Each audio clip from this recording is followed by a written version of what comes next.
વિદ્યાર્થી મિત્રો, આપણે લાસ્ટ લેક્ચરમાં સ્વાધ્યાય 5 માં 1 થી 11 દાખલા જોયા છે. હવે 12 થી 23 દાખલા બાકી છે. 12 થી 23 દાખલામાં લગભગ 2 દાખલા એવા છે કે જે સાતત્ય એટલે કે 5.1 પર આધારિત છે. તો જે સાતત્ય પર આધારિત છે, 5.1 પર આધારિત, એ દાખલા આપણે આજે ગણવાના નથી. સાતત્ય ટોપિક ચાલે પછી કરશું.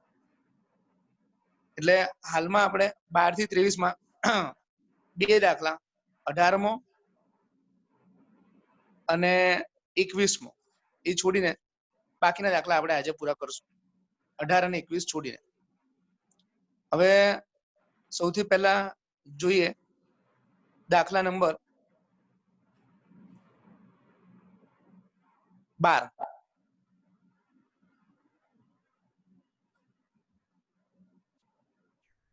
ચલો 12મો દાખલો Navneet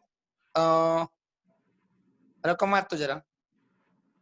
-π/2 less than t less than π/2 માટે y બરાબર 12 1 minus cos t અને x બરાબર 10 t minus sin t, તો dy/dx શોધો. તો y બરાબર આપ્યું છે 12 1 minus cos t ને x બરાબર આપ્યું છે 10 t minus sin t.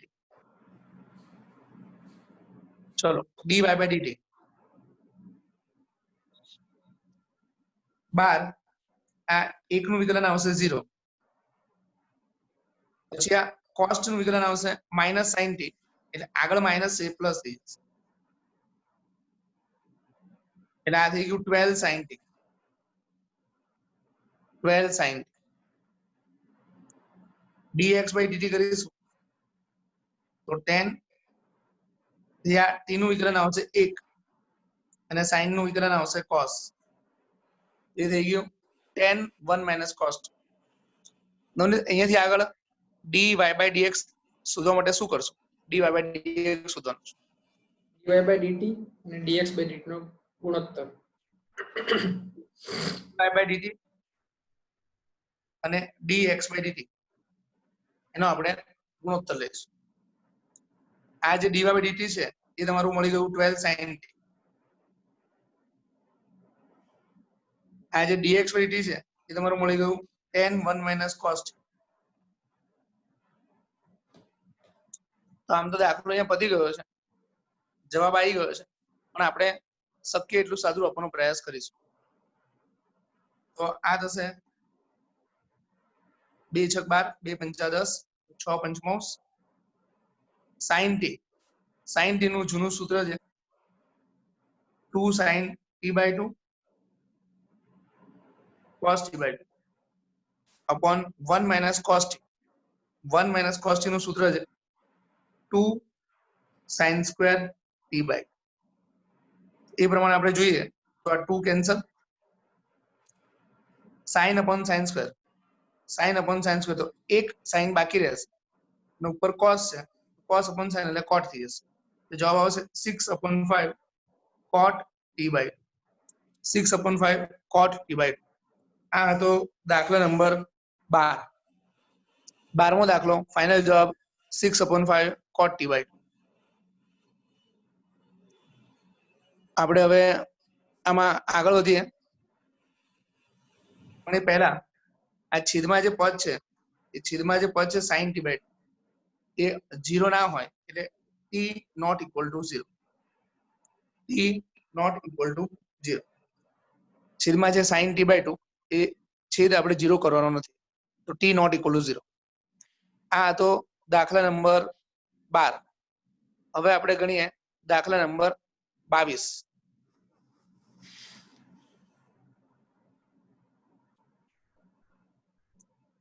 22મો દાખલો વાંચતો નવનીત.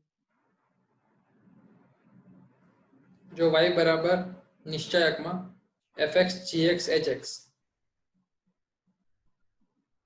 lmn abc, તો સાબિત કરો કે dy/dx બરાબર f dash x, g dash x, h dash x, lmn, ebc નિશ્ચાયક. તો આપણે અહીંયા dy by dx છે એમાં આ બીજી લાઈન બીજી આર છે lmn અને ત્રીજી આર છે ebc. બીજી આર અને ત્રીજી આર એના ઘટકો અચળ છે. lmn અચળ સંખ્યાઓ છે, abc અચળ સંખ્યાઓ છે. તમને સમજાવવા માટે અહીંયા એક નિશ્ચયક દોરું એટલે તમને ખ્યાલ આવશે. ધારો કે fx છે એની જગ્યાએ આપણે લખ્યું fx છે એની જગ્યાએ આપણે લખ્યું x². પછી આ gx છે એની જગ્યાએ લખ્યું log x. પછી આ hx છે hx એની જગ્યાએ આપણે લખ્યું sin x. આ તમને સમજાવવા માટે એક ઉદાહરણ આપી રહ્યો છું જે તમને રકમમાં ખબર પડે, તમને લોકોને રકમમાં ખ્યાલ આવે એટલા માટે એક ઉદાહરણ આપ્યું. fx gx hx x² log x sin x. lmn કોઈ પણ ત્રણ સંખ્યાઓ છે 8 12 13. abc બીજી ત્રણ સંખ્યાઓ છે 18 -3 અને 2. હવે આ લોકો એવું કહે છે કે આનું વિકલન કરો, આનું વિકલન કરો તો જે આ બીજી અને ત્રીજી આની જે સંખ્યાઓ છે અચળ સંખ્યાઓ એ અચળ રહેવી જોઈએ, જેમ સંખ્યાઓ છે એમ રહેવી જોઈએ. અને આ પહેલી હાર જે છે x² log x sin x નું વિકલન કરી નાખવાનું. તો x નું વિકલન 2x, log x નું વિકલન 1/x, sin x નું વિકલન cos x. આ આપણે સાબિત કરવાનું છે. એટલે કે અહીંયા f g h એનું વિકલન આવશે f dash g dash h dash. આ lmn અને abc અચળ સંખ્યાઓ છે, એને આપણે ટચ કરવાની નથી. lmn abc અચળ સંખ્યાઓ છે, એને આપણે ટચ નથી કરવાની. આ જે લખ્યું એ તમને સમજાવવા માટે લખેલું છે. દાખલો હવે ચાલુ થશે. હવે આપણે આજે સ્ટાર કર્યું ત્યાંથી દાખલો ચાલુ કરીએ છીએ. સ્ટાર કર્યું ત્યાંથી દાખલો હવે આપણે ચાલુ કરીએ છીએ. તો y બરાબર fx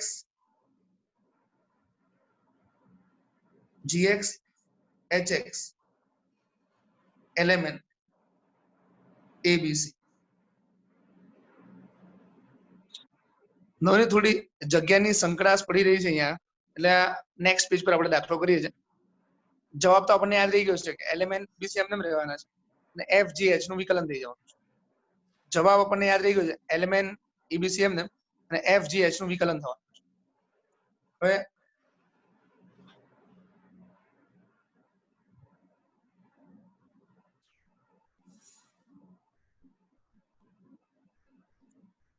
તને આઈડિયા છે આ દાખલો કેવી રીતના કરવાનું છે?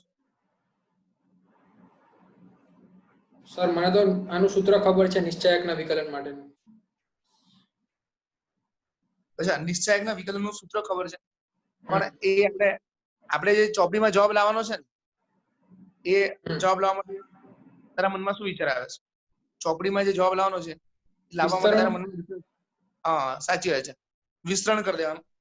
એટલે વિસ્તરણ કરીશું તો સૌથી પહેલા અહીંયા લખશું પ્લસ માઇનસ પ્લસ, પછી અહીંયા fx, અહીંયા gx અને અહીંયા hx. પછી એક નાનો નિશ્ચય અને ત્રીજો નાનો નિશ્ચય. હવે આ જે fx છે એ વાળી હાર કાઢી નાખીએ આપણે. fx વાળી હાર કાઢી નાખીએ અને fx વાળો સ્તંભ કાઢી નાખીએ. બાકી રહેશે mnbc. પછી gx વાળી હાર કાઢી નાખીએ અને gx વાળો સ્તંભ કાઢી નાખીએ. આ gx વાળી હાર કાઢીએ અને gx વાળો સ્તંભ કાઢીએ. બાકી રહેશે lnac. પછી hx છે hx વાળી હાર અને સ્તંભ કાઢી નાખીએ. hx વાળી હાર અને સ્તંભ કાઢી નાખીએ. બાકી રહેશે lmab.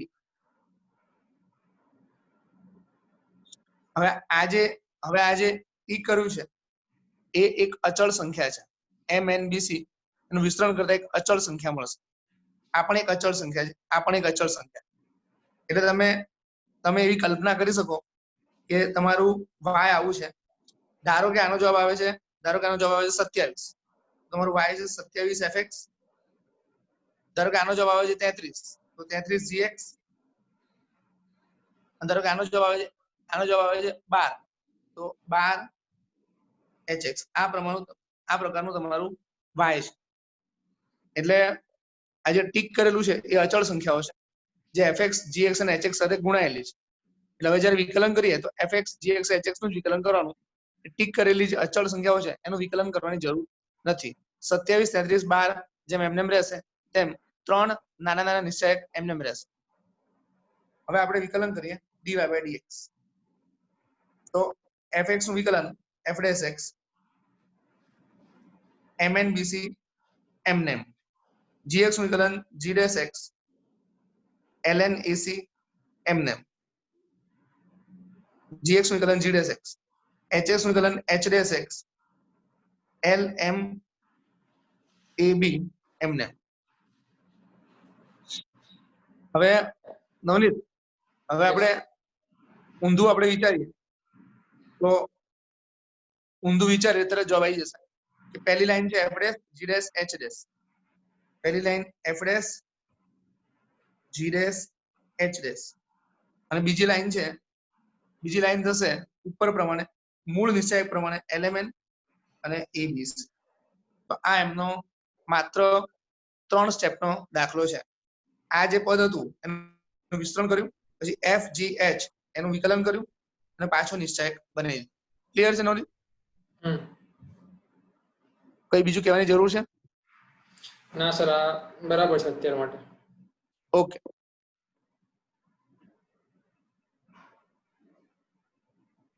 બીસમો દાખલો, sin a plus b બરાબર sin a cos b plus cos a sin b એ સૂત્રનો ઉપયોગ કરીને કોસના સરવાળા માટેનું વિકલન મેળવવાનું છે. નવનીત ફરી એકવાર રકમ આપો 20મો દાખલો. sin a plus b equal to sin a cos b plus cos a sin b અને વિકલનના ઉપયોગ કરી કોસના સરવાળા માટેનું સૂત્ર મેળવો. હવે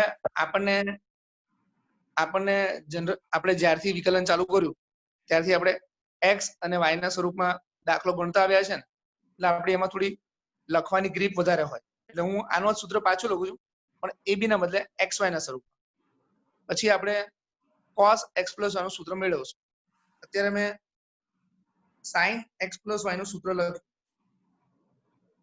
તો sin x cos y plus cos x sin y, sin x plus y તો sin x cos y plus cos x sin y.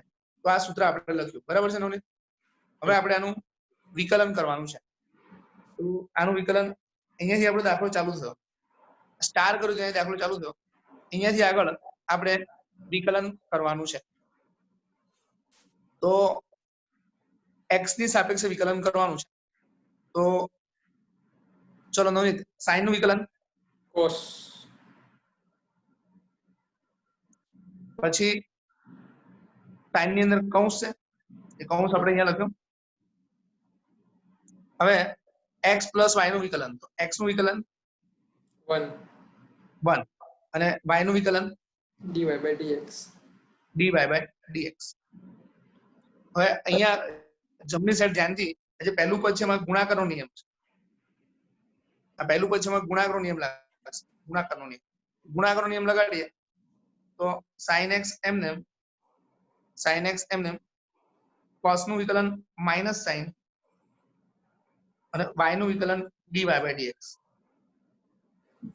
Plus cos y એમનેમ sin નું વિકલન cos x. ફરી એકવાર ધ્યાનથી, આ sin x એમનેમ cos નું વિકલન માઇનસ sin, અંદર y છે એનું વિકલન dy by dx, પછી પ્લસ cos y એમનેમ આ જે sin છે એનું વિકલન cos, અને હજી કરવું હોય તો x નું વિકલન તો એક જ થશે. એટલે અહીંયા ગુણાકારમાં એક કરી શકો. આ વચ્ચે જે પ્લસ છે જેને મેં થોડો મોટો કર્યો એ પ્લસ આ રહ્યો. હવે મારે આ બીજું પદ છે એનો ગુણાકારના નિયમથી વિકલન કરવાનું છે. તો મારે હવે બીજા પદનું ગુણાકારના નિયમથી વિકલન કરવાનું છે. તો એમાં cos x એમને sin નું વિકલન cos y નું વિકલન dy by dx plus sin y એમને cos નું વિકલન માઇનસ sin અને x નું વિકલન કરવું હોય તો ગુણાકારમાં તમે 1 લખી શકો છો. આ ગુણાકારમાં 1 લખો કે ના લખો એનાથી કઈ ફરક નથી પડતો, કારણ કે આ પદ ગુણ્યા 1 એટલે પદ તો પાછું એ જ આવવાનું છે. નોંધ બરાબર દેખાય છે? ક્લિયર? યસ. ચલો હવે હું એક હિન્ટ આપું છું, તને ખબર પડી જ જશે. આમ તો જમણી સાઈડે હિન્ટ માટે આમ ટીક કર્યું અને પછી બાજુમાં અહીંયા અંડરલાઈન કર્યું. એટલે હું કહેવા શું માંગુ છું નવનીત?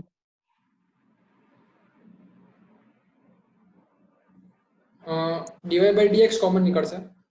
પરફેક્ટ. આજે ટીક કર્યું અને ટીક કર્યું એમાંથી dy by dx કોમન કાઢશું અને આ જે અંડરલાઈન કર્યું ને એને આપણે એક સાથે લખીશું.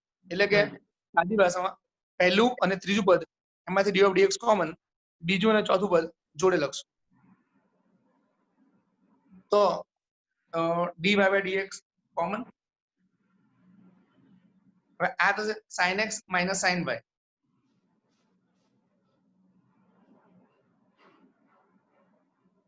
પ્લસ આ થશે cos x plus y.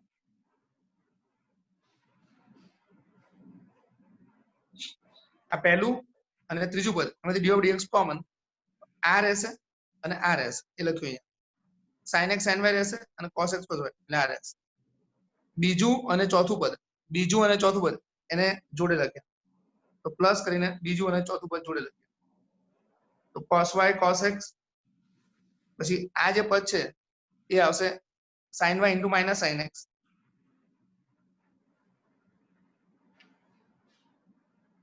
ચલો નવનીત આ ઇક્વલ ટુ ની ડાબી સાઈડ છે ને, ઇક્વલ ટુ ડાબી સાઈડ એ તો આજે લખ્યું એમાં જ થતું cos x plus y into 1 plus dy by dx.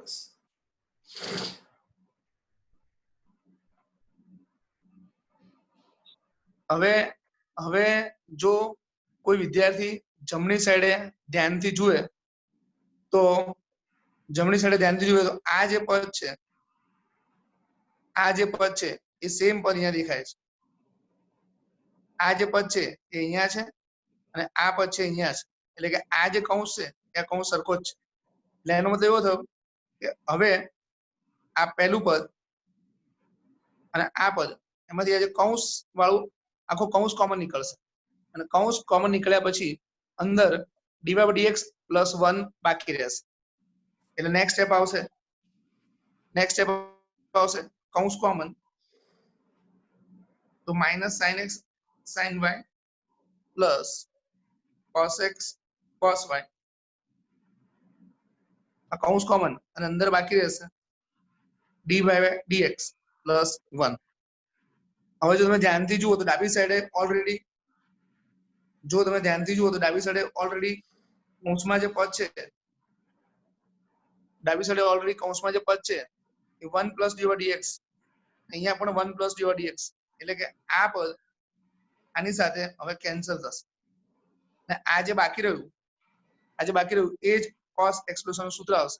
એટલે આના પછીના સ્ટેપમાં હું લખું છું આ જે બાકી છે એ જ તમારું cos x plus y નું સૂત્ર છે. તો નેક્સ્ટ સ્ટેપ પર આપણે જવાબ લખીએ છીએ.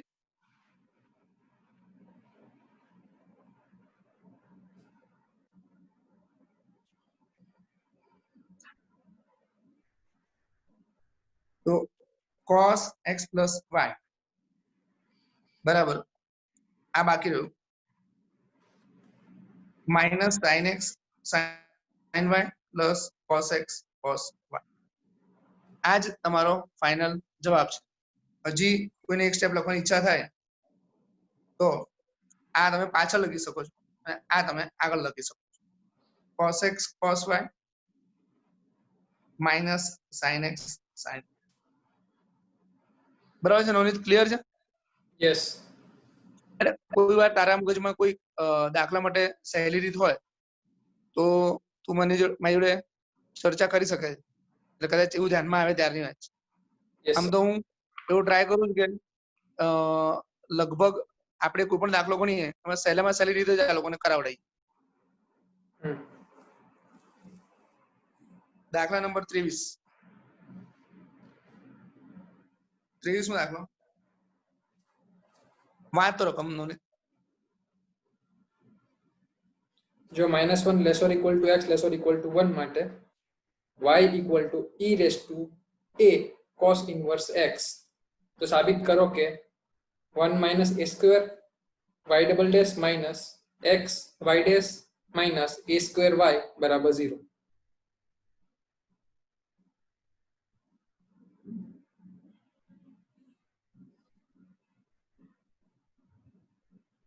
y equal to e raised to a cos inverse x, तो साबित करो कि 1 x square y2 minus x y1 minus a square y equal to 0. આ જે રકમ છે એને મેં તમને સમજાવવા માટે ફરી એકવાર લખી. આ ટીક કર્યું અને લખ્યું y2 દ્વિતીય વિકલન, વિકલનનું વિકલન દ્વિતીય વિકલન dx y1 minus a square y equal to 0 minus a square y equal to 0. હવે આપણને આ તમારો આ આપણો પક્ષ છે અને આ આપણું સાધ્ય છે. આ આપણું પક્ષ છે અને આ આપણું સાધ્ય છે. તો y equal to e raised to a cos inverse x એની પરથી જે બોક્સમાં લખ્યું છે 1 minus x square y2 minus x y1 minus a square y equal to 0 એ આપણે લાવવાનું છે. તો થોડું ધ્યાનથી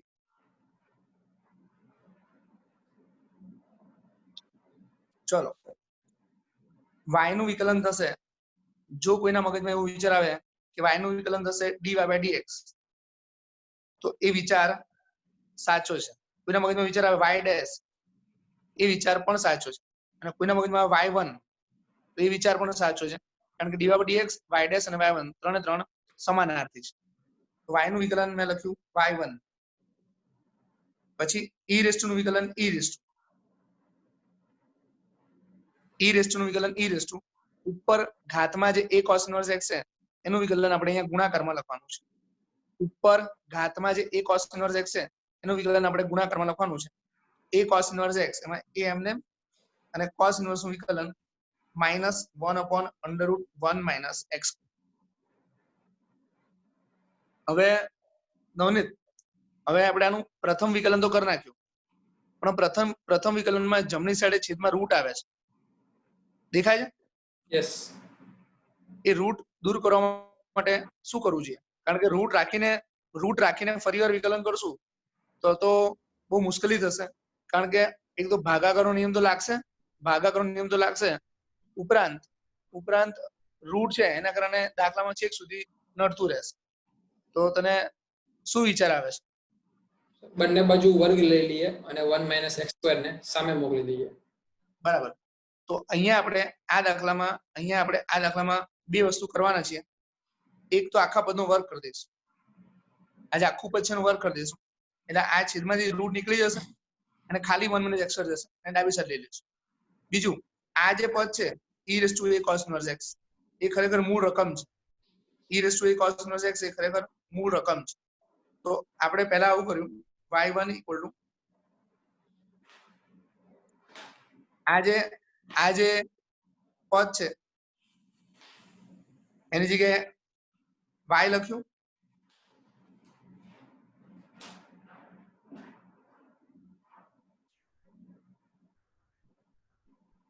આ જે ટીક કર્યું એની જગ્યાએ y લખ્યું, અને હવે પછીના સ્ટેપમાં આપણે વર્ગ કરશું.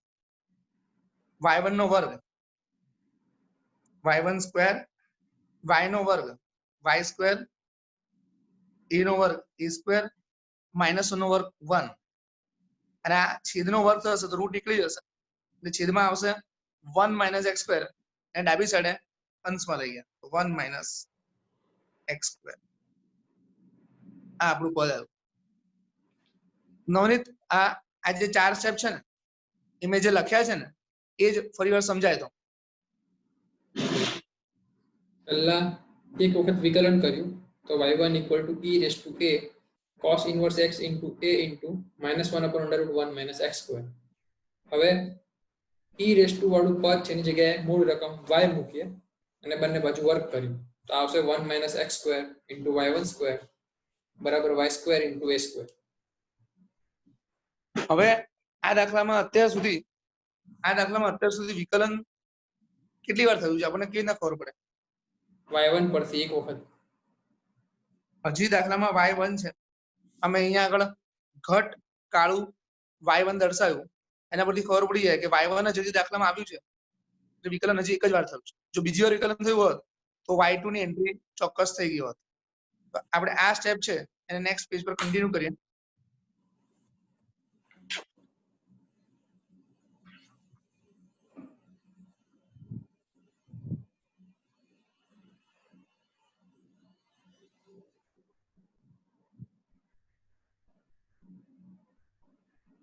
(1 minus x square into y1 square equal to a square y square). હવે અહીંયાથી આગળ વિકલન કરીને આપણે હજી એકવાર વિકલન કરીને ફાઇનલ જવાબ લાવવાનો છે.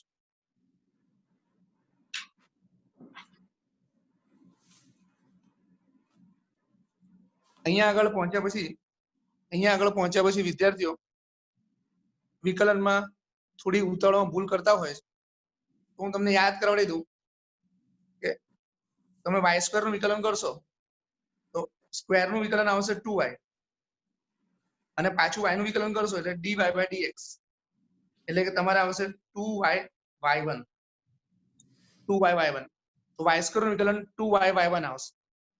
આ એના વિકલનનો જવાબ આવશે. એવી રીતે તમે જેને y1 સ્ક્વેર નું વિકલન કરશો તો સ્ક્વેર નું વિકલન આવશે 2y1, પણ y1 નું પાછું વિકલન કરશો તો y1 નું વિકલન કરશો તો આ જે ટીક કર્યું એને કહેવાય છે y2, તમારે આવશે 2y1 y2 2y1 y2. તો અહીંયા આપણે હવે વિકલન કરશું, ડાબી સાઈડે ગુણાકાર છે તો ગુણાકારના નિયમના આધારે આપણે વિકલન કરીશું.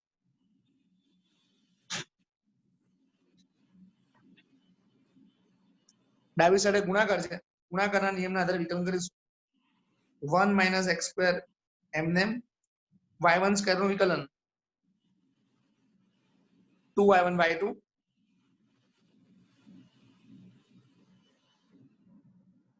પ્લસ y1 સ્ક્વેર એમને આ જે પદ છે એમાં 1 નું વિકલન 0 અને માઇનસ x નું વિકલન -2x equal to a square અચળ છે અને y સ્ક્વેર નું વિકલન થશે 2y y1. હવે તમે ધ્યાનથી જોશો તો 3 પદમાંથી 2y1 કોમન નીકળશે. 2y1 અહીંયા પણ 2y1 અહીંયા પણ 2y1, તો આ જે અંડરલાઈન કર્યું છે આ જે 2y1 છે આટલું એ કોમન નીકળશે. 2y1 કોમન નીકળશે, અહીંયાથી પણ 2 અને y1 કોમન નીકળશે, તો બાકી રહેશે 1 minus x square y2 minus x y1 equal to a square y. બંને સાઈડથી 2y1 કોમન નીકળી ગયું. હવે આ જે રહ્યું છે એ જ આપણો ફાઇનલ જવાબ છે અને ચોપડીમાં એ જ સાબિત કરવાનું કીધું છે 23મા દાખલામાં. 1 minus x square y2 થશે તમારું d square by dx square, પછી y1 થશે તમારું dy by dx બરાબર a square y. નોંધ આ દાખલો સમજાવવામાં આશરે 7-8 મિનિટ જેવો ટાઈમ તો ગયો, કદાચ 10 મિનિટ થી હોય, પણ આ દાખલો ખરેખર જો લખવામાં આવે ને મને એવું લાગે છે કે 3-4 મિનિટની અંદર ફરીવાર લખાઈ જવું જોઈએ. એટલે મારી ઈચ્છા છે કે હું આ દાખલો છે એ ફરીવાર એકવાર આખો લખી નાખું. તો પછી તું એક્ઝેક્ટલી ટાઈમ જોજે, કારણ કે હવે આપણે સમજાવશું નહીં, ખાલી લખી નાખશું. હું સ્ટાર્ટ બોલું તું ટાઈમ જોજે.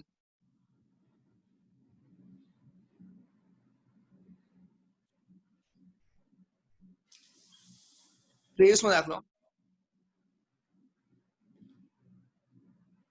ચલો ટાઈમ નોનિત ટાઈમ સ્ટાર્ટ્સ નાઉ.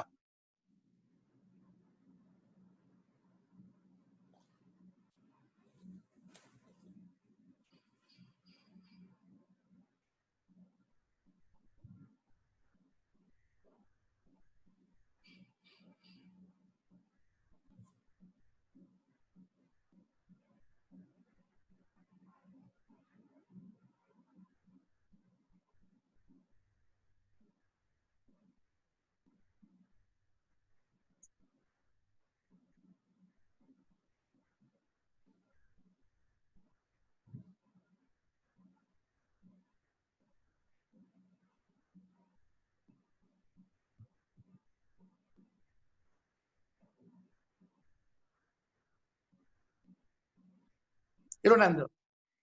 54 સેકન્ડ્સ. એટલે તો 54 સેકન્ડ. 54 સેકન્ડ એટલે આશરે આપણે 1 મિનિટ ગણી લઈએ. એટલે કહેવાનો મતલબ એવો છે કે આ દાખલો સ્વાધ્યાય નંબર 5 માં આવે, પણ જો તમારી ગ્રીપ બરાબર હોય, તમારી પ્રેક્ટિસ બરાબર હોય, તો આ દાખલો છે એ તમે 1 મિનિટની અંદર ગણી શકો છો. કદાચ તમે લોકો મારા કરતા પણ વધારે હોશિયાર હો, તમારે કદાચ 40 સેકન્ડમાં ગણાઈ જાય, અને કદાચ થોડુંક મારા કરતા આગળ પાછળ હો તો તમારે 2 મિનિટમાં ગણાય. પણ કહેવાનું તાત્પર્ય એ છે કે સ્વાધ્યાય 5 ના અથવા તો લગભગ કોઈ પણ દાખલો વિકલનનો 2 મિનિટની અંદર ગણી જ શકો છો. તમારી પ્રેક્ટિસ, તમારી ગ્રીપ એટલી સારી હોવી જોઈએ.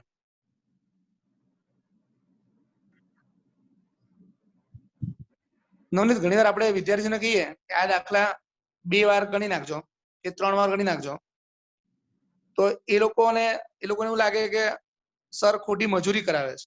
પણ તને શું લાગે છે?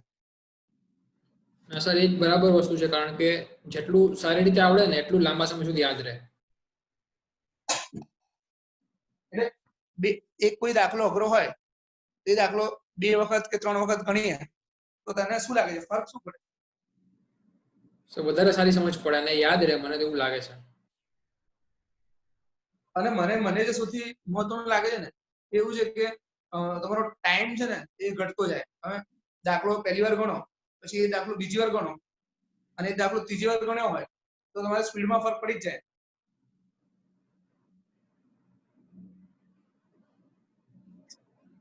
એટલે મને એવું લાગે છે કે સ્પીડ ઇન્ક્રીઝ કરવા માટે દાખલા 2 થી 3 વખત ગણવા જોઈએ.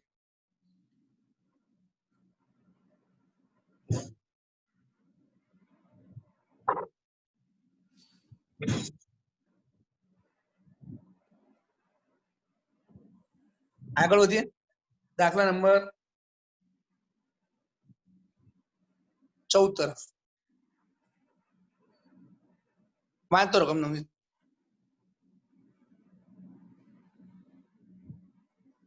તો -1 લેસ ધેન 1 માટે x √1 + y + y √1 + x = 0.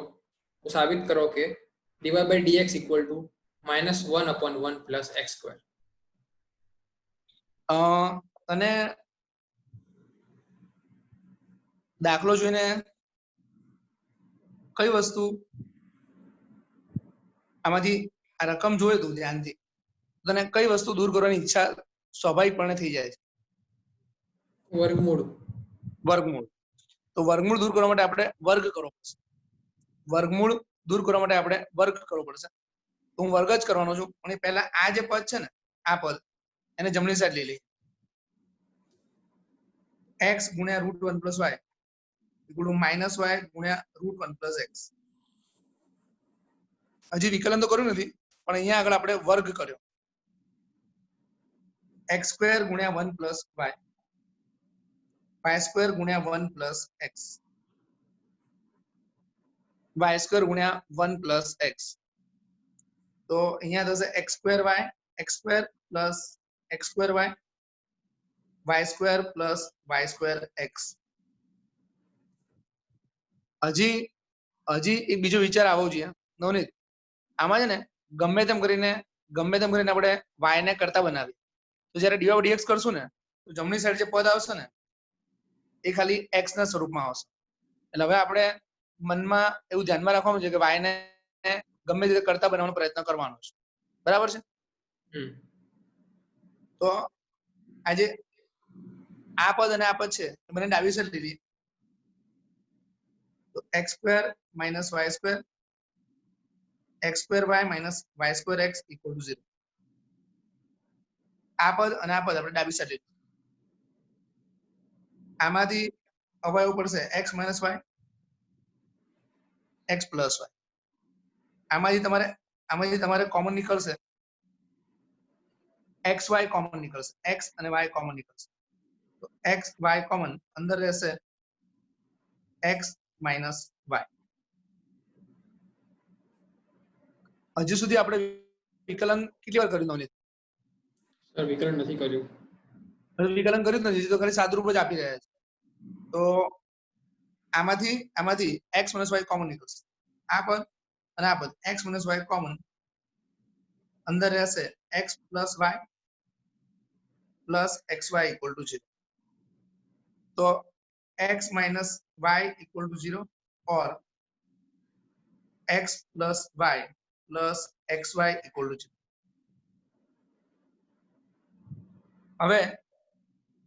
હવે અહીંયા આગળ થશે x equal to y અને બાજુમાં જે છે ત્યાં થશે આ બંનેમાંથી y કોમન 1 plus x અને આ જે આગળ x છે એ જમણી સાઈડ લઈ લઈએ એટલે માઇનસ x. તો જે ઓર પછીનું પદ છે એમાં y આવી ગયું -x upon 1 plus x. તો ફાઇનલી જે સાદુરૂપ આપ્યું એ આખું સાદુરૂપ તમારી સ્ક્રીન પર છે. તો એમાં આ પદ જે છે એ જમણી સાઈડ લીધું એટલે અહીંયા માઇનસ થઈ ગયું. એ બંને બાજુ વર્ક કરી નાખ્યો, આનો વર્ક કર્યો, આનો વર્ક કર્યો, આનો વર્ક કર્યો, પછી આનું વિસ્તરણ કરી નાખ્યું, આનું પણ વિસ્તરણ કરી નાખ્યું, પછી એ પદોને ડાબી સાઈડ લઈ લીધા, પછી x² - y² એના અવયવ પાડ્યા, x² y - y² x એના પાછળ xy કોમન કાઢ્યું અને પછી આ પદ અને આ પદમાંથી x - y કોમન, તો x - y = 0 और આ થશે x + y + xy. પછી આ જે બીજું પદ છે એને ધીરે ધીરે સાદુરૂપ આપતા y ને કરતા બનાવે. આ જે બીજું પદ છે એનું સાદુરૂપ આપતા y ને કરતા બનાવે. એમાં x જમણી સાઈડ જતું રહ્યું અને બીજું ને ત્રીજું પદ છે y કોમન નીકળીને y કરતા બની. તો આપણે દાખલો ચાલુ કર્યો ત્યારે જે રકમ હતી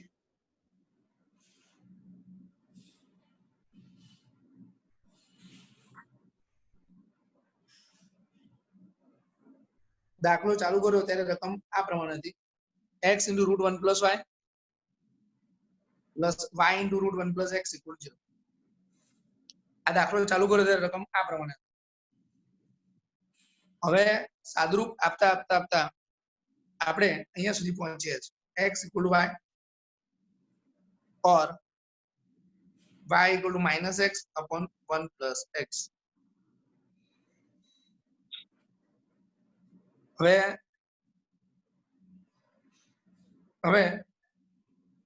આજે પહેલું પદ છે x = y, એ x = y ને જો મૂળ રકમમાં મૂકીશું ને, જો x = y ને મૂળ રકમમાં મૂકીશું તો કંઈક અલગ જ પદ બનશે.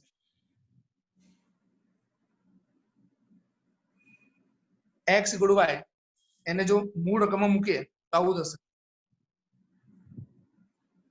y × √1 + y plus y × √1 + y. x ની જગ્યાએ y મૂકી દીધું, આ જે x છે એની જગ્યાએ y મૂકી દીધું, આ જે x છે એની જગ્યાએ y મૂકી દીધું. તો એનો મતલબ એવો થયો કે 2y × √1 + y = 0. એટલે કે y = 0 થઈ અને y = 0 થઈ ગયું. તો y = 0 છે એની સાથે લઈએ પાછું તો તમારે x પણ 0 થઈ. તો એનો મતલબ એવો થયો કે x અને y એ માત્ર 0 હોય તો જ x = y શક્ય છે. નવનીત આટલો ભાગ સમજાય તો, આ જે ભાગ કર્યો ને એ સમજાય તો. સર આપણે x ની કિંમત y x = y એ મૂળ કિંમતમાં મૂકે તો 2y √ 1 + y આવે, y = 0.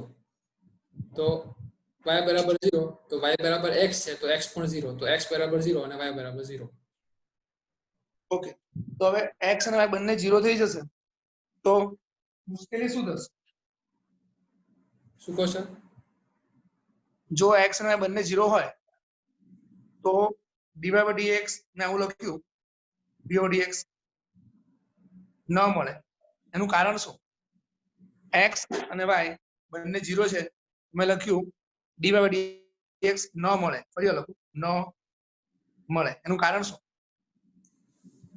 કારણ કે બંનેની કિંમત 0 હોય તો પછી કોઈ પણ વેરિયેબલ જ નથી, આમાં કોઈ પણ ચલ જ નથી, બંને અચળ થઈ ગયા 0 0. તો અચળ થઈ ગયા તો શું વાંધો છે? અચળ થઈ ગયા તો વિકલન તો થાય ને? અચળ પદનું વિકલન 0 થાય. તો વિકલન મળવું તો જોઈએ ને. પણ અચળ પદની સાપેક્ષમાં કોઈ વસ્તુનું વિકલન ન મળે ને સર.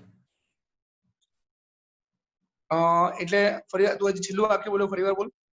અચળ પદ આપણે જે જવાબ આવ્યો એમાં x બરાબર પણ 0 આવ્યું. હવે હા. dy dx એનો અર્થ એ છે કે y નું x ની સાપેક્ષમાં વિકલન. પણ હા. x ની કિંમત જ 0 હોય તો પછી x ની સાપેક્ષમાં દુનિયાની કોઈ બી વસ્તુનું વિકલન જ ના મળે. હા, અહીંયા નવનીતે જે એક મુદ્દો કીધો કે x અને y બંને અચળ કિંમતો આવી 0. ધારો કે x આવ્યું હોત 13 અને y આવ્યું હોત 28. નવનીત, ધારો કે x આવ્યું હોત 13 અને y 28 આવ્યું હોત તો વિકલન મળે? ના મળે. હા, કેમ? એનું કારણ ફરીવાર બોલ. તું સાચું બોલે છે, એનું કારણ ફરીવાર બોલ. કારણ કે x ની કિંમત જે નીચે છે, જે નીચે ચલ છે x, એ ખરેખર અચળ લઈ લીધો આપણે. તો અચળ સંખ્યાની સાપેક્ષમાં આપણે વિકલન કોઈનું લઈ જ ના શકીએ. બરાબર, બહુ સરસ. અહીંયા આગળ x ની કિંમત છે 0, તો x અને y ની કિંમત એક અચળ કિંમત છે. તો અચળ કિંમતની સાપેક્ષે કોઈનું વિકલન ના મળે. એટલે આ જે x છે એ 0 છે, એટલે આ જે છેદમાં dx છે એ dx વ્યાખ્યાયિત થશે નહીં. એટલે અચળ કિંમતની સાપેક્ષે dy dx ના મળે. ધારો કે આ તો એક સમજાવું છું એક્સ્ટ્રા કરીને. આવું લખ્યું હતું નવનીત, x = 13 અને y = 28, તો dy dx મળે કે ના મળે? ન મળે. ના મળે. હવે હજી એક એક્સ્ટ્રા કરીએ. હવે સર વિચારીને જવાબ આપજો નવનીત. x ની કિંમત છે ને એ x ની કિંમત 3 અને 18 ની વચ્ચે છે, એટલે કે એક અંતરાલ છે. અને y છે એ y ની કિંમત છે 285. તો હવે આનું dy dx મળશે?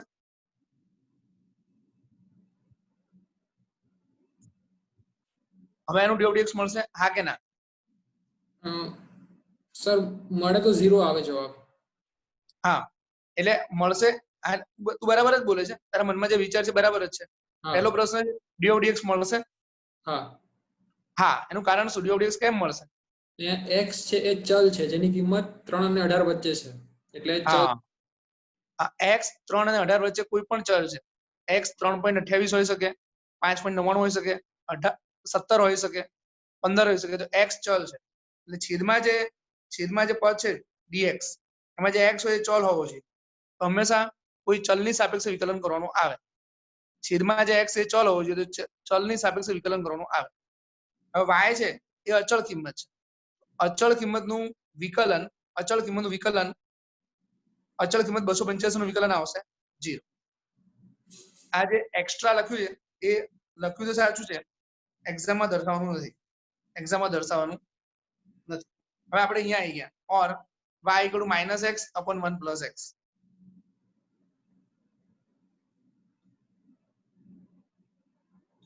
હવે આપણે આનું ભાગાકારના નિયમથી વિકલન કરીશું. dy dx તો છેદનો વર્ગ છેદ એમને અંશનું વિકલન 1, અંશ એમને છેદનું વિકલન પણ 1 જ થશે, કારણ કે છેદમાં 1 નું વિકલન 0 અને x નું વિકલન 1 થશે. એટલે આ છેદનું વિકલન થઈ જશે 0 + 1, એટલે કે 1 જ થશે. બરાબર. 1 + x, x × 0 અને x × 1. તો આ x અને x કેન્સલ થઈ જશે. -1 +1 x². તો આપણે હવે ઘણી મહેનત પછી dy dx આપણે શોધ્યું. ચલો નવનીત, હવે આપણે દાખલા બાકી છે. એક તો 13મો દાખલો બાકી છે. 13, 15, 16, 17. 13, 15, 16, 17 4 દાખલા અને 19, 5 દાખલા આપણે ગણવાના છે.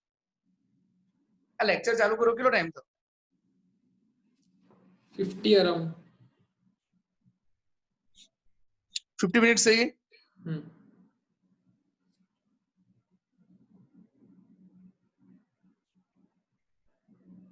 દાખલા નંબર 16. વાંચ તો રકમ.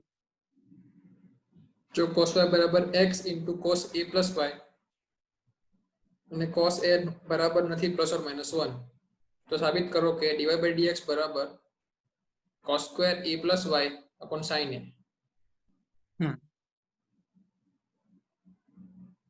જનરલી આપણે dy by dx શોધવું હોય ને, dy by dx આપણે શોધવું હોય તો આપણે y ને કરતા બનાવીને પછી dy by dx શોધતા હોઈએ છીએ. અને આગળનો દાખલો ગણ્યો એમાં આપણે ઘણી મહેનત પછી y ને કરતા બનાવ્યો અને dy by dx શોધ્યો.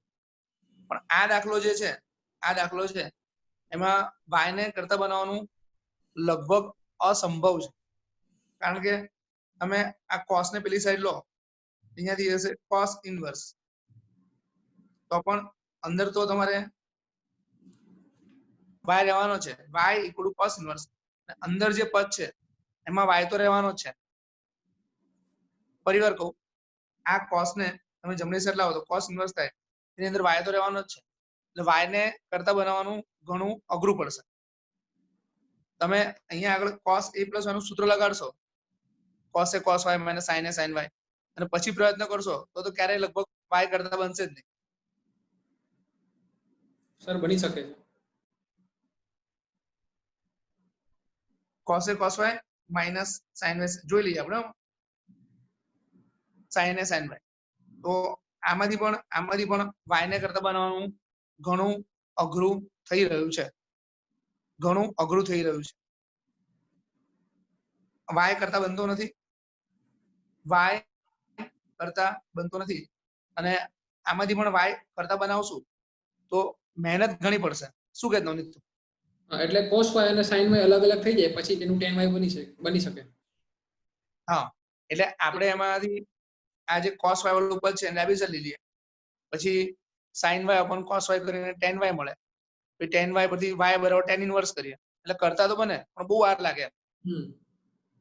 એટલે આમ આપણને ઘણી મહેનત પડશે, y ને કરતા બનાવવામાં ઘણી મહેનત પડશે. ચલ નવનીત, હું એક અધૂરું વાક્ય બોલું છું, તારે પૂરું કરવાનું છે. આ દાખલામાં y ને કરતા બનાવવાનું ઘણું અઘરું છે, પરંતુ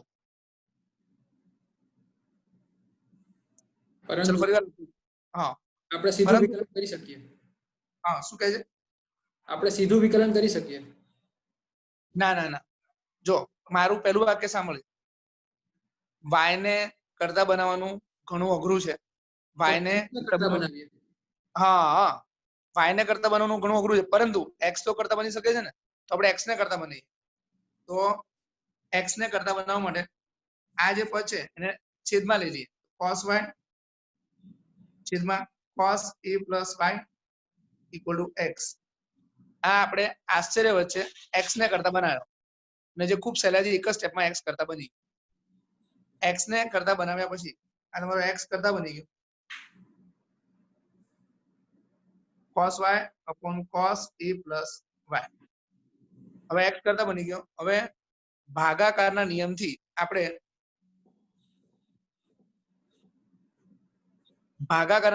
આપણે dx by dy શોધીશું. તો હવે આપણે વિકલન કરીશું. ધ્યાનથી વિકલન આપણે કરશું y ની સાપેક્ષે, y ની સાપેક્ષે વિકલન કરશું. હવે y ની સાપેક્ષે વિકલન કરું છું. આ સ્ટેપ આપણે કર્યું નથી, આ સ્ટેપ આપણે કર્યું નથી, ખાલી આપણે x ને કરતા બનાવ્યો, એના દાખલામાં એક જ સ્ટેપ થયું છે. હવે આપણે આનું વિકલન કરવાનું છે. ચલો નવનીત, હવે x નું વિકલન શું થાય? નવનીત, x નું વિકલન શું થાય? કોની સાપેક્ષમાં?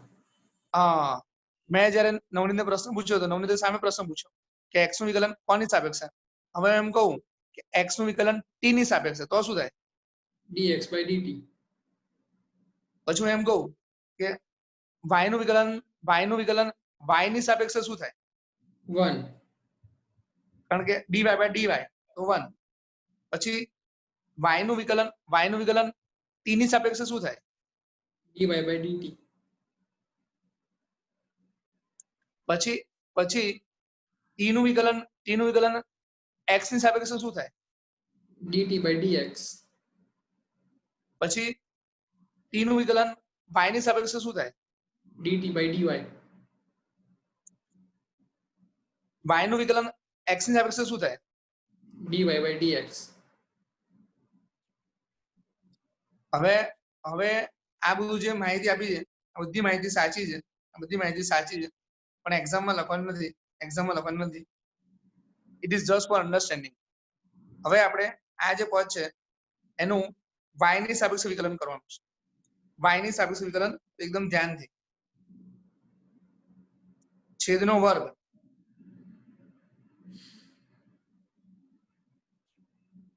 છેદ એમને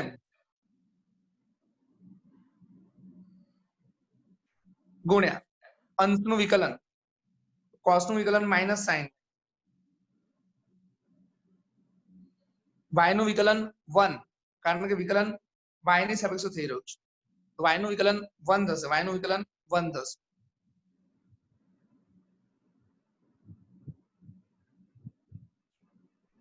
માઇનસ અંશ એમને cos y એમને છેદનું વિકલન cos a plus y છે cos a plus y એનું વિકલન થશે minus sin a plus y minus sin a plus y. આજે cos a plus y છે એનું વિકલન થશે minus sin a plus y. cos નું વિકલન માઇનસ sin a નું વિકલન 0 કારણ કે અચળ છે અને y નું વિકલન 1.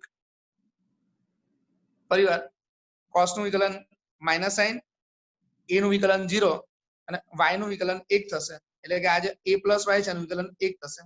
અહીંયા ગુણાકારમાં 1 આવશે. ક્લિયર છે નવનીત? હવે dx by dy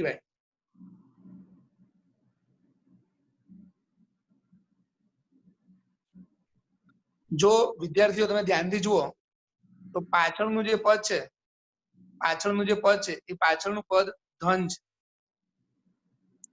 આ માઇનસ પ્લસ તો પાછળનું પદ ધન છે. માઇનસ અને માઇનસ પ્લસ તો પાછળનું પદ જે છે એ મેં આગળ લખ્યું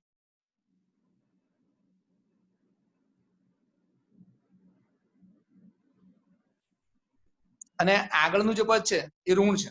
આ પદ ઋણ છે એટલે માઇનસ સાઇન y ગુણ્યા cos a plus y. આ જે ઋણ પદ છે એ પાછળ લખ્યું એટલે આ પદ ઋણ છે એ અહીંયા લખ્યું.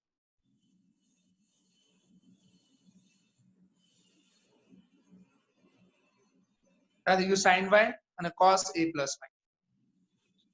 ફરી એકવાર જે પાછળનું પદ છે આપણે આગળ લખ્યું માઇનસ માઇનસ પ્લસ થઈ ગયું અને આ પદ આપણે અહીંયા આગળ લખ્યું અને આગળનું પદ ઋણ છે એ આપણે પાછળ લખ્યું.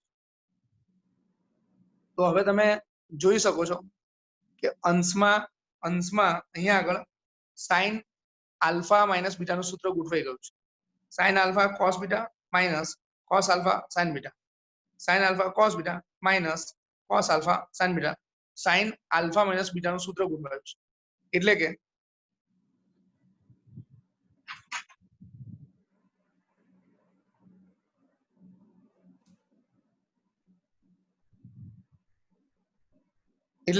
sin આલ્ફા માઇનસ બીટા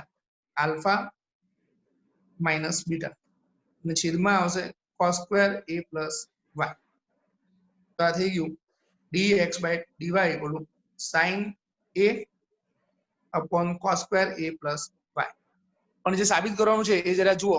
એમાં જમણી સાઈડે જે સાબિત કરવાનું છે એમાં ઊંધું પદ આવે છે. આના કરતા ઊંધું પદ આવે છે અને હવે ધ્યાનથી જુઓ ડાબી સાઈડે પણ ઊંધું જ પદ છે. જે રકમમાં સાબિત કરવાનું છે એમાં ડાબી સાઈડે dy by dx છે જ્યારે અહીંયા dx by dy છે. આ dx by dy છે તો dx by dy નો વ્યસ્ત એ થઈ જશે dy by dx equal to cos square a plus y upon sin. આ થઈ ગયું cos square a plus y ભાગ્યા sin. તો આ હતો આપણો દાખલા નંબર 16.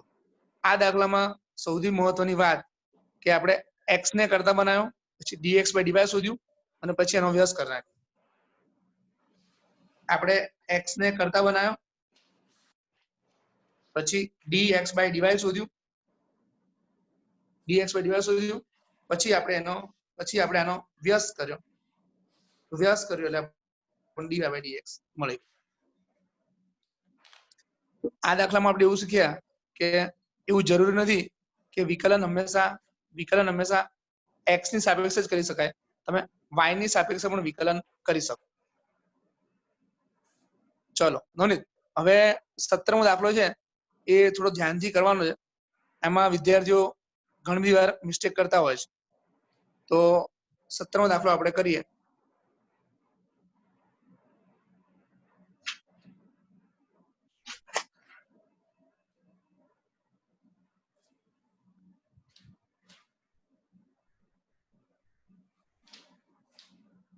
ચલો વાંચ તો રકમ.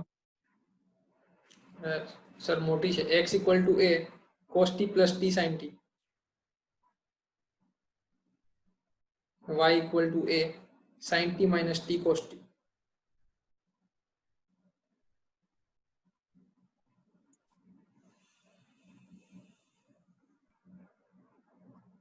x ને મેં આપ્યા છે અને આપણે શોધવાનું છે શું Navneet? d square y by dx square. d square by dx square છે, એને બીજું શું કહેવાય? Second derivative. Second derivative y double dash. અને બીજું હજી શું કહેવાય? y2. y2. અને શુદ્ધ ગુજરાતીમાં શું કહેવાય? શુદ્ધ ગુજરાતીમાં દ્વિતીય વિકલન. દ્વિતીય વિકલન. ઓકે, હવે આપણે આમાં પહેલા આપણે પ્રથમ વિકલન શોધશું. પ્રથમ વિકલન શોધવા માટે પહેલા આપણે અહીંયા આગળ dx by dt શોધશું. dx by dt, પછી અહીંયા dy by dt શોધશું, પછી dx by dt અને dy by dt બંનેનો ભાગાકાર કરીશું તો આપણને dy upon dx મળશે. તો આ dx by dt. મને એવું યાદ આવે છે કે આ દાખલો છે ને આગળ કોઈ સજામાં આવી ગયો છે, પણ આપણે અત્યારે ફરીવાર કરી નાખીએ. અહીંયા આપણે વિકલન t ની સાપેક્ષે કર્યું છે. વિકલન આપણે કરીએ છીએ t ની સાપેક્ષે, તો cos નું વિકલન માઇનસ સાઇન, t નું વિકલન 1. આમાં આપણે ગુણાકારનો નિયમ લગાડશું. તો ગુણાકારનો નિયમ લગાડશું તો t એમને sin t નું વિકલન cos t plus sin t એમને t નું વિકલન 1. તો dx by dt, જો વિદ્યાર્થી ધ્યાનથી જોવે તો ખબર પડી જાય, ધ્યાનથી જોવે તો ખબર પડી જાય કે આ પદ અને આ પદ કેન્સલ થઈ જશે, આ પદ ને આ પદ કેન્સલ થઈ જશે, એટલે બાકી રહેશે t cos t. તો આ થઈ ગયું a t cos t. તો dx by dt નો જવાબ આવી ગયો a t cos t. હવે આપણે અહીંયા આગળ જગ્યા થોડી ઓછી છે એટલે dy by dt એ આપણે નેક્સ્ટ પેજ પર કરીએ.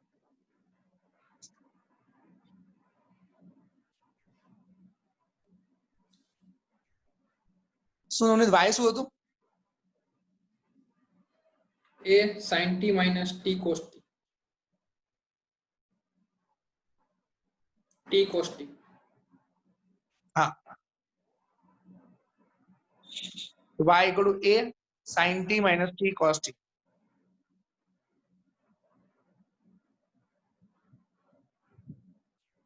dy by dt.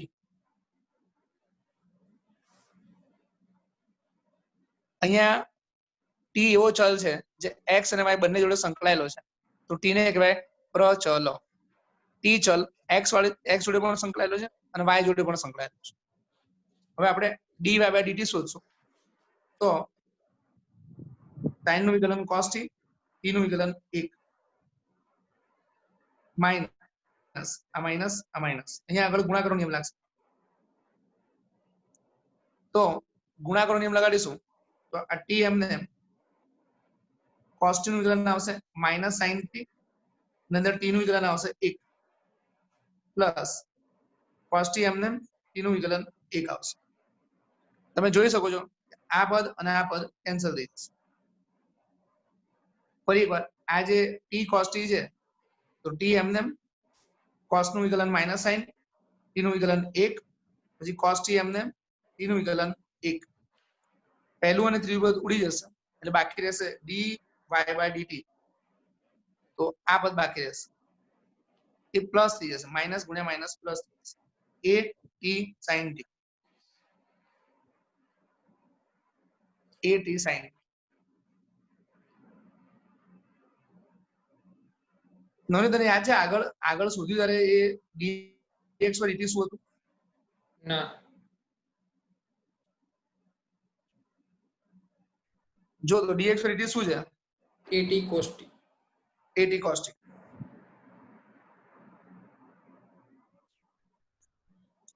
હવે આપણે dy by dx એટલે કે y1 આપણે શોધવાનું છે, તો dy by dx, તો dy by dx equal to dy by dt dx by dt બંનેનો ભાગાકાર, dy by dt જે આપણે પાછળથી શોધ્યું જે આ રહ્યું at sin t, dx by dt જે આપણે આગળ શોધ્યું આ રહ્યું dx by dt આપણે આગળ શોધ્યું આ રહ્યું dx by dt at cos t, તો એ આવી ગયું at cos t. તો ઉપર છે at sin t અને નીચે છે at cos t, તો બંનેનો ભાગાકાર થશે એટલે અહીંયા રહેશે tan t. તો ઘણી મહેનત પછી આપણને dy by dx equal to tan t મળ્યું. હવે નવનીત વચ્ચે છે ને હું એક એવું સ્ટેપ લખું છું કે જેના કારણે વિદ્યાર્થીઓને લગભગ ક્યારે ભવિષ્યમાં ભૂલ નહીં પડે. મોટાભાગના વિદ્યાર્થીઓ આપણે એમ પૂછીએ કે આનું ફરીવાર વિકલન કરો એટલે મોટાભાગના વિદ્યાર્થીઓ ઉતાવળમાં sec square t બોલી દે કે tan t નું વિકલન sec square t, અને ત્યાં એ લોકોની ભૂલ થઈ જાય. ખ્યાલ છે ને તને? આપણે જે dy by dx છે એનું ફરીવાર વિકલન કરીને દ્વિતીય વિકલન મેળવવાનું, પણ નવનીત ફરીવાર વિકલન કોની સાપેક્ષે કરવાનું છે? x ની સાપેક્ષમાં. નવનીત જે કહ્યું ધ્યાનથી સાંભળો, આ dy by dx છે એનું ફરીવાર વિકલન કરવાનું છે x ની સાપેક્ષે. tan t નું વિકલન કરવાનું છે મારે, tan t નું વિકલન કરવાનું છે x ની સાપેક્ષે, તો tan t નું વિકલન મારે x ની સાપેક્ષે કરવાનું છે.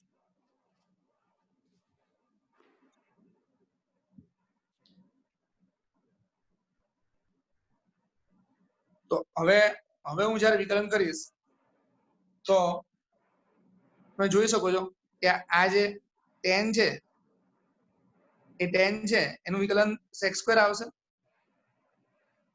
પરંતુ જોડે જોડે t છે એનું વિકલન પણ x ની સાપેક્ષે એટલે કે ગુણ્યા dt by dx આવશે. આ દાખલાનું સૌથી મહત્વનું સ્ટેપ, આ જે સ્ટાર કર્યું છે એ આ દાખલાનું સૌથી મહત્વનું સ્ટેપ છે. હવે આપણે વિકલન કર્યું x ની સાપેક્ષે, તો એ વિકલન x ની સાપેક્ષે કર્યું તો અહીંયા આવશે dy by dx નું વિકલન x ની સાપેક્ષે, એને કહેવાય d square y by dx square equal to જમણી સાઈડે છે sec square t dt by dx, તો sec square t dt by dx. હવે ઘણીવાર વિદ્યાર્થીને કન્ફ્યુઝન થાય સર આજે ઠીક કર્યું તમે dt by dx એ આવશે ક્યાંથી? તો તમારી નજર અહીંયા જવી જોઈએ, આ તમારી નજર અહીંયા જાય તમને ખબર પડશે કે dt by dx ક્યાંથી આવશે. તમારી નજર અહીંયા ઉપર જશે, ઉપર આ જે dx by dt છે એનો વ્યસ્ત કરશો એ તમારું dt by dx આવી જશે. ઉપર જે dx by dt છે એનો વ્યસ્ત કરશો તો એ dt by dx આવશે. એટલે કે તમારું નેક્સ્ટ સ્ટેપ આવશે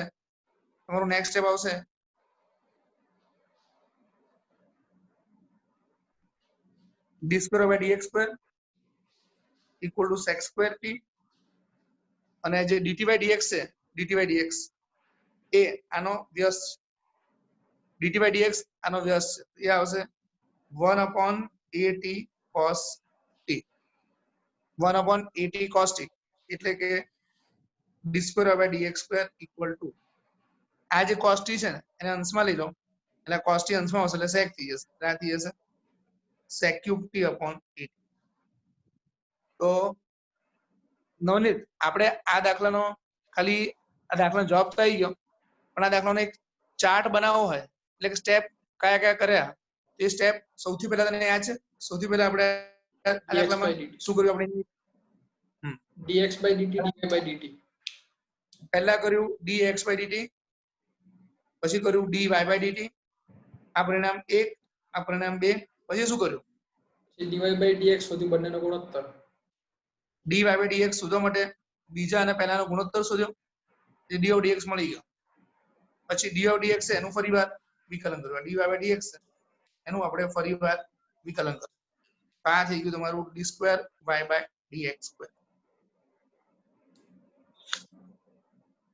આમ તો આપણે તારી દ્રષ્ટિએ બધા વિદ્યાર્થીઓને ક્લિયર થઈ જશે ને કે ભાઈ કોની સાપેક્ષે વિકલન કરી છે? ક્લિયર થઈ જાય એવું? હા સર.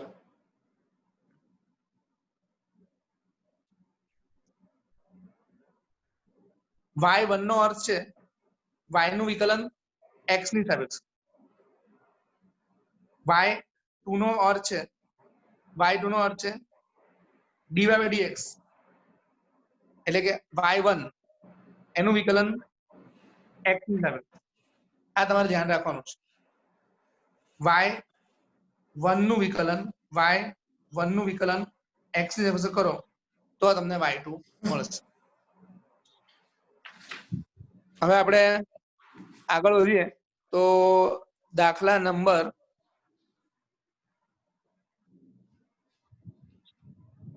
19 જુઓ. 19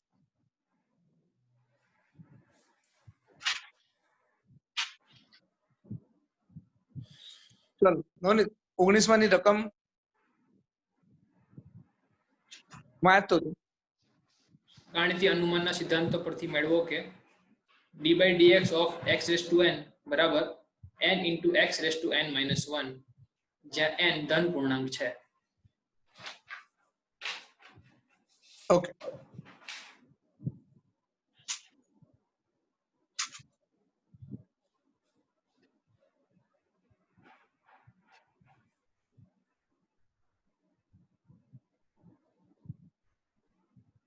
ઓગણીસમાં દાખલામાં આપણે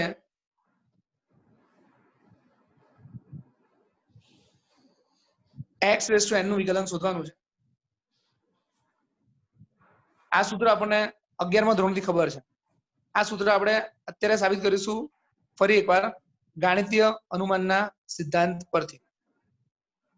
તો આ જે રકમ છે એ આપણું n વાળું ગાણિતિક વાક્ય થશે. pn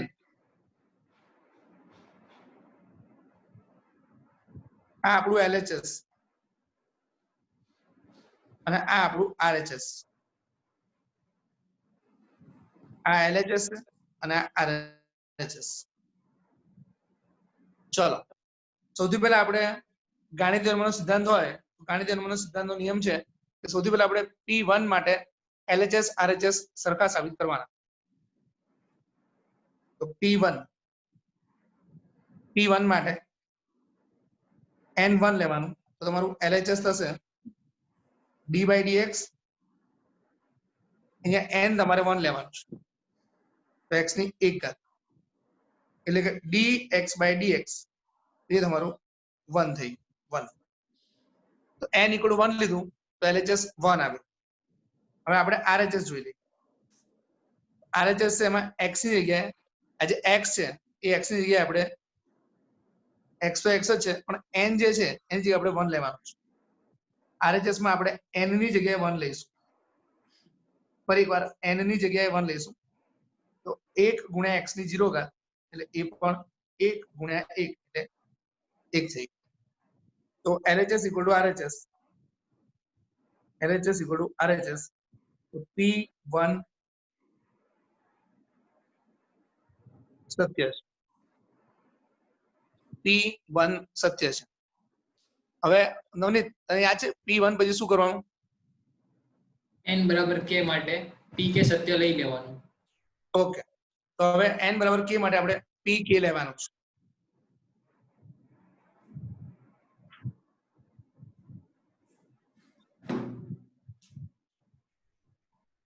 હવે ધારો કે પી કે સત્ય છે. હું જયારે ભણતો ને નવનીત, તો અમારા એક સર હતા નિરમામાં. તેમનું નામ હતું દેસાઈ સર. હલો, હા, હું જયારે નિરમામાં ભણતો હતો ને, તો અમારા એક સર હતા, એ તેમનું નામ હતું પી કે ગયે. આ ગયે છે ને મરાઠી સરનેમ છે, પી કે ગયે, તો એનું નામ જ પી કે હતું. તો એના પરથી આ પી કે આ લોકોને યાદ રહી જાય, પી કે ગયે.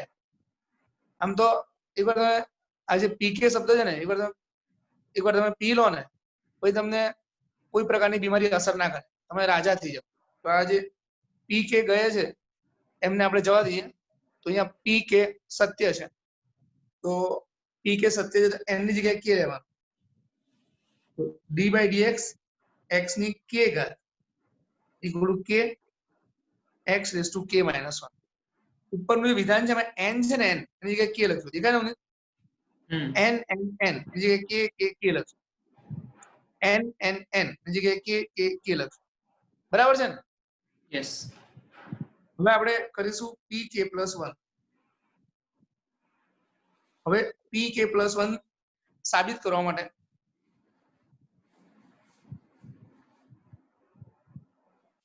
પી કે પ્લસ 1 સાબિત કરવા માટે ધ્યાનથી જુઓ, આ આપણી રકમ છે, આ આપણું એલએચએસ છે, આ આપણું આરએચએસ છે. આપણે પી કે સત્ય સ્વીકાર્યું છે. આ પી કે જે છે, આ જે બોક્સ છે એ આપણે સત્ય સ્વીકાર્યો છે. હવે આપણે પી કે પ્લસ 1 કરવાનું છે, પી કે પ્લસ 1.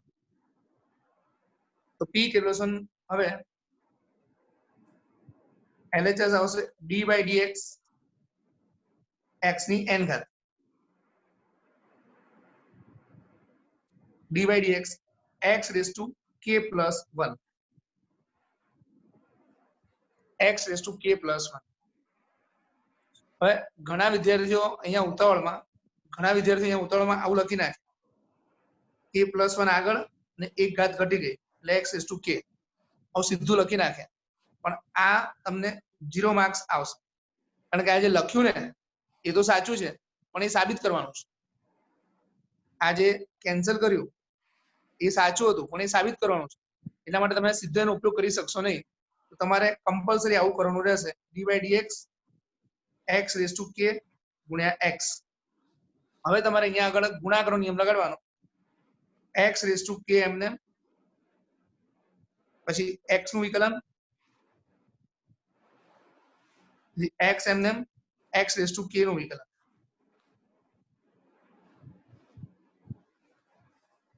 હવે એક્સ રેઝ ટુ કે, પછી આ જે પર ટીક કર્યું છે એ 1 થઈ ગયું, પ્લસ એક્સ, અને આ જે એક્સ ની કે ઘાત છે, આ જે એક્સ ની કે ઘાત નું આપણે વિકલન કર્યું, જેની પર મેં ડબલ ટીક કરી, એ પદ તમને ઉપર બોક્સમાં દેખાય છે. આ જે ડબલ ટીક કરી એ પદ આપણે ઉપર બોક્સમાં દેખાય છે. તો આવી ગયું કે ગુણ્યા એક્સ રેઝ ટુ કે માઇનસ 1. હવે વિદ્યાર્થીને ખ્યાલ આવી જાય, અહીંયા એક્સ ની એક ઘાત છે, ગુણ્યા એક્સ ની એક ઘાત જે આની સાથે ગુણાશે તો આવી રીતના થશે.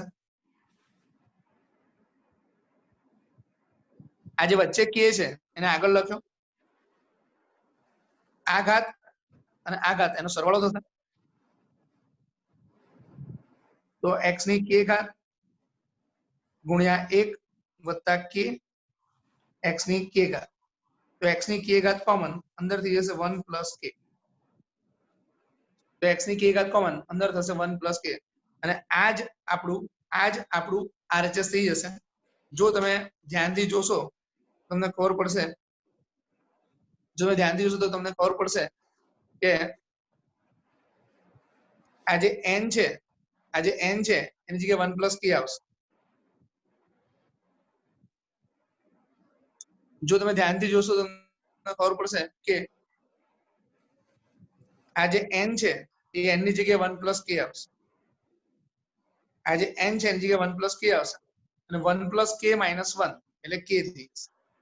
તો આ થઈ ગયું આપણું RHS. ક્લિયર છે? નોંધ ક્લિયર? સમજવાની જરૂર છે ફરી વાર? આ સમજ પડી જશે.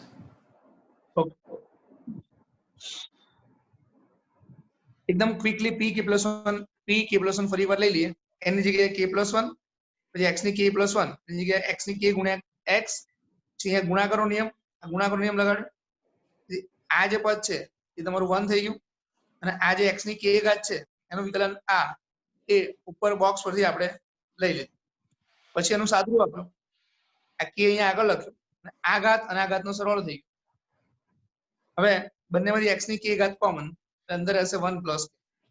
આમાંથી x ની k ઘાત કોમન, અંદર થશે 1 + k. આ આપણું RHS આવી ગયું. માટે p k + 1 સત્ય છે.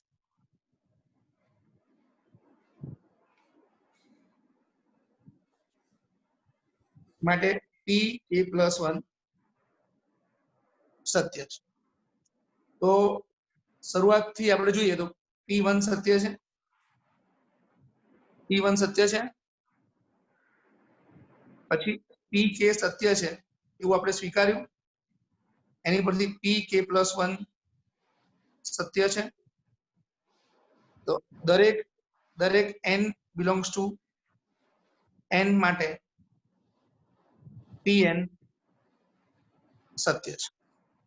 તો આ દાખલો આપણો અહીંયા ગાણિતીય અનુમાનથી પતી ગયો. હવે આપણે લેક્ચર પૂરો કરવા માટે માત્ર એક જ દાખલો ગણવાનો છે, 15મો. નવનીત, રેકોર્ડિંગ સ્ટાર્ટ કર્યું કેટલો ટાઈમ થયો એપ્રોક્સિમેટલી? 120 અરાઉન્ડ.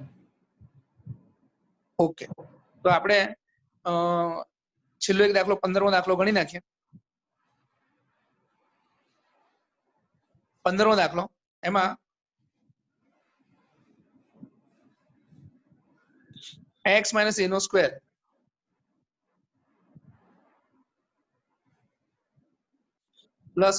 b² = c². આ રકમમાં આપેલું છે, આવું રકમમાં આપેલું છે. આપણે 1 + dy/dx²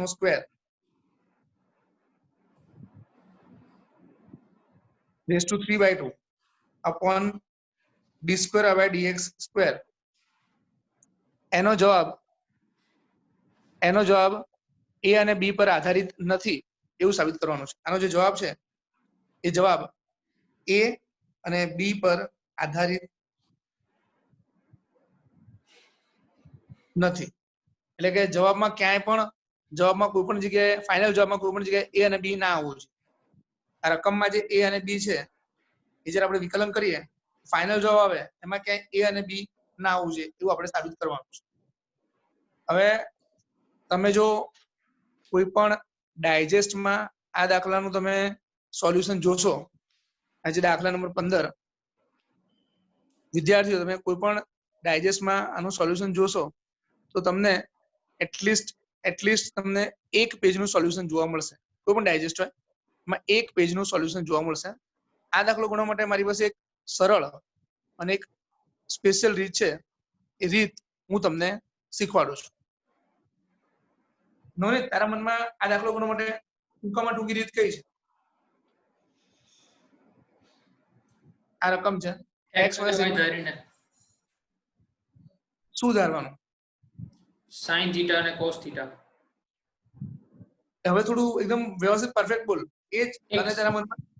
હા, x = a sin θ અને y = b cos θ.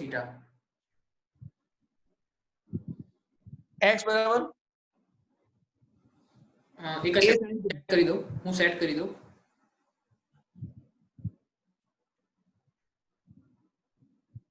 એવું લઈ નવનીતે કહ્યું એના જેવું જ કંઈક ધારવાનું છે, પણ થોડીક એની નાનકડી ભૂલ થઈ રહી sin છે. θ. શું કહે છે? x = a + sin θ એવું. a + sin θ. તો પછી તમારું x ખાલી sin θ થઈ ગયું ને, અને y તમારું cos θ થઈ ગયું, બરાબર? તો પછી x અને y ની કિંમત હંમેશા 1 કરતા નાની હોવી જોઈએ, પણ એવું ક્યાં રકમમાં આપેલું નથી. કારણ જો તમારું x આખું વિધાન કહું છું, x માઇનસ a બરાબર sin થીટા અને y માઇનસ b બરાબર કદાચ cos થીટા. હવે થોડું આગળ જા, જમણી સાઈડે c સ્ક્વેર છે. c સ્ક્વેર છે, હા, તો એને નીચે લઈ લઉં. હા, તો હવે જો, હવે તારા મગજમાં બનશે x માઇનસ a બરાબર c sin થીટા. હા હા બરાબર, એકદમ સાચું. x માઇનસ a બરાબર c sin થીટા અને y માઇનસ b બરાબર c cos થીટા. ફરી વાર લખું છું, x માઇનસ a બરાબર c sin થીટા અને y માઇનસ b બરાબર c cos થીટા. જો તમે આ કિંમત c sin થીટા અહીંયા મૂકશો તો અહીંયા આવશે c સ્ક્વેર sin સ્ક્વેર, અને આ અહીંયા મૂકશો તો c સ્ક્વેર cos સ્ક્વેર, તો sin square plus cos square 1 થઈ જશે, એટલે c સ્ક્વેર પાછું આવી જશે. એટલે આપણે આ ધારી શકીએ x માઇનસ a બરાબર c sin થીટા અને y માઇનસ b બરાબર c cos થીટા. ફરી એકવાર, જો તમે આ c sin થીટા અહીંયા મૂકશો તો c સ્ક્વેર sin સ્ક્વેર, અને આ અહીંયા મૂકશો તો c સ્ક્વેર cos સ્ક્વેર, તો c સ્ક્વેર sin સ્ક્વેર વત્તા c સ્ક્વેર cos સ્ક્વેર, એટલે અંદર રહેશે c square sin square plus cos square, એટલે કે c સ્ક્વેર થઈ જશે. તો આ પદ આપણે ધારીશું. જેને આ ધોરણમાં મુશ્કેલી જણાઈ રહી છે એ લોકો માટે ખાસ c sin થીટા અહીંયા મૂકી દઉં તો c સ્ક્વેર sin સ્ક્વેર, અને c cos થીટા અહીંયા મૂકી દઉં તો c સ્ક્વેર cos સ્ક્વેર, તો c સ્ક્વેર કોમન એટલે sin સ્ક્વેર cos સ્ક્વેર 1 થઈ જશે. આ થઈ જશે c સ્ક્વેર. એટલે કે તમે આ પદ ધારી શકશો. એક્ઝામમાં દર્શાવવાની જરૂર નથી. હવે આપણે આ જે પદ છે એનું વિકલન કરશું થીટાની સાપેક્ષે. x નું વિકલન dx by d theta, a નું વિકલન 0, x નું વિકલન dx by d theta, a નું વિકલન 0 equal to c sin theta નું વિકલન cos થીટા, sin નું વિકલન cos, અને આ જે થીટા છે એનું વિકલન 1, કારણ કે આપણે થીટાની સાપેક્ષે વિકલન કર્યું છે. હવે અહીંયા આગળ બાજુમાં y નું વિકલન કરીએ થીટાની સાપેક્ષે, તો dy by d થીટા, પછી આ b છે b નું વિકલન 0, y નું વિકલન dy by d theta, b નું વિકલન 0, cos નું વિકલન માઇનસ સાઇન, અને થીટા નું વિકલન 1. હવે આપણે dx by d થીટા અને dy by d થીટા બંનેનો આપણે ભાગાકાર કરીશું. તો dy by dx બરાબર dy by d થીટા છેદમાં dx by d થીટા, તો c into minus sin theta c into cos theta, આ થઈ ગયું માઇનસ tan થીટા. તો આ તમારું dy by dx આવી ગયું માઇનસ tan થીટા. હવે રકમમાં દ્વિતીય વિકલન પૂછ્યું છે d square by dx square, d square y by dx square. તો આપણે આનું પાછું વિકલન કરીશું, dy by dx નું પાછું વિકલન કરીશું. તો tan નું વિકલન sec સ્ક્વેર, અંદર ઉતાવળમાં ઘણા વિદ્યાર્થીઓ થીટાનું વિકલન 1 લખી નાખે છે, પણ જરા ધ્યાનથી જુઓ અહીંયા વિકલન x ની સાપેક્ષે, જરા ધ્યાનથી જુઓ થીટાનું વિકલન x ની સાપેક્ષે, એટલા માટે થીટાનું વિકલન 1 નહીં લખવાનું, એ આવશે d થીટા by dx. તો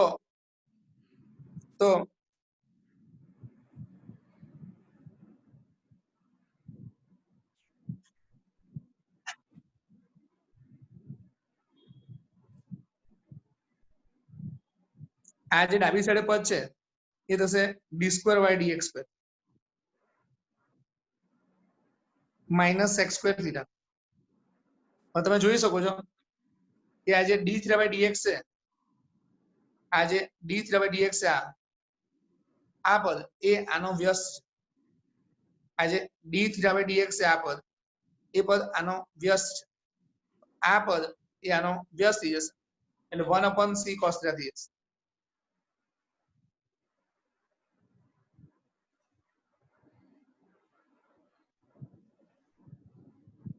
1/c cos theta. तो d square by dx square equal to minus sec cube theta Bhagya c થઈ. માઇનસ sec ક્યુબ થીટા ભાગ્યા c. તો આ આપણી d સ્ક્વેર over dx પર આવી. હવે આપણે જેની જેની જરૂર છે એ પદ અત્યારે તમને બોક્સમાં દેખાઈ રહ્યા છે. એક તો આપણે જરૂર છે d square over dx square, એ તમને બોક્સમાં દેખાય છે. ઉપરાંત આપણે જરૂર છે dy by dx. નવનીત, અહીંયાથી આગળ દાખલો ગણવા માટે આપણે કોની કોની જરૂર છે? dy by dx અને d square by dx square. ફરીવાર એ જ પ્રશ્ન, એ જવાબ. આપણે અહીંયાથી આગળ દાખલો ગણવા માટે શેની શેની જરૂર છે? dy by dx અને d square by dx square. એની કિંમત હવે આપણે જે પદ છે એમાં મૂકવાની છે. તો હવે 1 પ્લસ dy by dx એનો સ્ક્વેર રેઝ ટુ 3/2 ભાગ્યા d square by dx square. આમાં આપણે હવે કિંમત મૂકવાની છે. આ લખ્યું છે હવે, મોટા અક્ષરે લખું હવે. તો જરા ધ્યાનથી જોજો.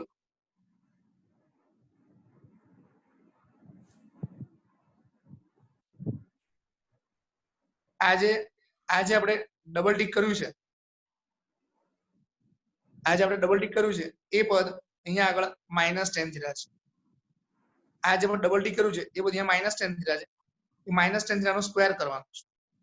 તો અહીંયાથી હશે -tan થીટા એનો સ્ક્વેર, ઉપર ઘાતમાં 3/2 ઘાત છે, છેદમાં જે d square over dx square છે, d square over dx square, એ બધા રહ્યું માઇનસ sec ક્યુબ થીટા ભાગ્યા c. આ થઈ જશે માઇનસ sec ક્યુબ થીટા ભાગ્યા c. બરાબર છે નવનીત? યસ.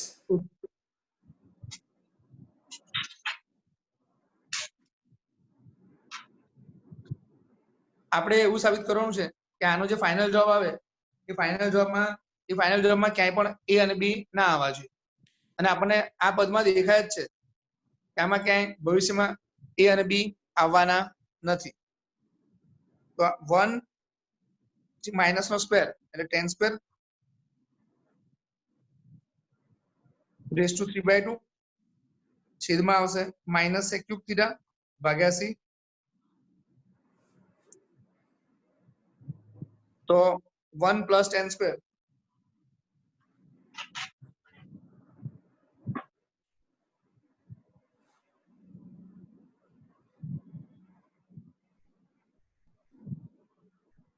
આ થઈ ગયું 1 પ્લસ tan સ્ક્વેર, તો એ થશે sec square theta raise to 3/2 છેદમાં માઇનસ sec ક્યુબ થીટા ભાગ્યા c. તો સ્ક્વેર અને વર્ગમૂળ કેન્સલ થઈ જશે એટલે ઉપર રહેશે sec ક્યુબ થીટા, નીચે રહેશે sec ક્યુબ થીટા. નીચેનું જે માઇનસ છે આપણે ઉપર લઈ લઈશું, નીચેનું માઇનસ આપણે ઉપર લઈ લઈશું ભાગ્યા c. ફાઇનલ જવાબ આવી ગયો -c. ફાઇનલ જવાબ આવી ગયો -c, જે a b પર આધારિત નથી, જે a અને b પર આધારિત નથી. દાખલો પૂરો થઈ ગયો છે. અહીંયા સાઈડમાં જે કરું છું, આ દાખલો અહીંયા પૂરો થઈ ગયો છે. સાઈડમાં જે કરું છું એ એક્ઝામમાં લખવાની જરૂર નથી. x - a નો સ્ક્વેર પ્લસ y - b નો square equal to c square.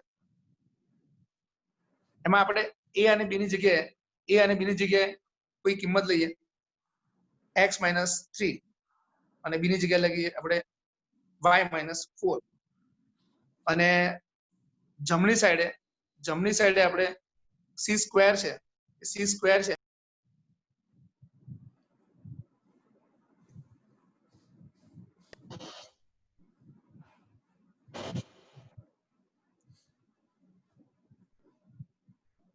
એની જગ્યાએ કોઈ કિંમત લઈએ 3, બીની જગ્યાએ કોઈ કિંમત લઈએ 4 અને c ની જગ્યાએ કોઈ કિંમત લઈએ 10. તો a અને b એ છે વર્તુળનું કેન્દ્ર દર્શાવે છે. કેન્દ્ર છે 3 4 અને ત્રિજ્યા છે 10. કેન્દ્ર છે 3 4 અને ત્રિજ્યા 10. તો ત્રિજ્યા તમારી 10 છે, કેન્દ્ર તમારું 3 4 છે. ધારો કે તમે c ની જગ્યાએ 10 જ રાખો અને કેન્દ્ર બદલી નાખો, આ 3 ની જગ્યાએ 30 કરી નાખો અને 4 ની જગ્યાએ 14 કરી નાખો, તો તમારું કેન્દ્ર છે 30 14, તો કેન્દ્ર બદલાઈ ગયું પણ એમાં ત્રિજ્યામાં કોઈ ફરક પડ્યો નહીં, એટલે a અને b બદલાઈ ગયા પણ ત્રિજ્યામાં c માં કોઈ ફરક પડ્યો નહીં, માટે જે ફાઇનલ જવાબ -c આવ્યો એ a b પર આધારિત નથી. આ જે સાઈડમાં સમજાવ્યું અહીંયા એ તમારે એક્ઝામમાં લખવાની જરૂર નથી. તમારો દાખલો અહીંયા પૂરો થાય છે. હવે આજનો જે લેક્ચર હતો એમાં મને તો એવું લાગ્યું કે સ્વાધ્યાય નંબર 5 ના જેટલા પણ દાખલા આપણે ગણ્યા, 11 થી 23, 12 થી 23 માં જેટલા પણ દાખલા ગણ્યા એ બધા દાખલા એટલીસ્ટ 2 થી 3 વાર લખીને કરવા પડશે. શું નવનીત, તને શું લાગે છે? હા સર, બરાબર છે. કારણ કે આ આજનો લેક્ચર એવો હતો ને કે લગભગ આગળનું વિકલન સંપૂર્ણ રિવાઇઝ થઈ ગયું. એટલે છેલ્લા 3-4 લેક્ચર છે ને સ્વાધ્યાય 5 ના આપણે 1 થી 11 કર્યા હતા, એમાં પણ એવું થયું. 12 થી 23 માં પણ એવું થયું કે આગળના બધા ટોપિક લગભગ રિવાઇઝ થઈ જાય છે. એટલે આ વિદ્યાર્થીઓ આ ટોપિક 2 થી 3 વાર લખીને કરી નાખે તો વાંધો ના આવે. બરાબર ને? યસ. તો આજે આપણે આટલું રાખીએ. Stop recording. Thank you.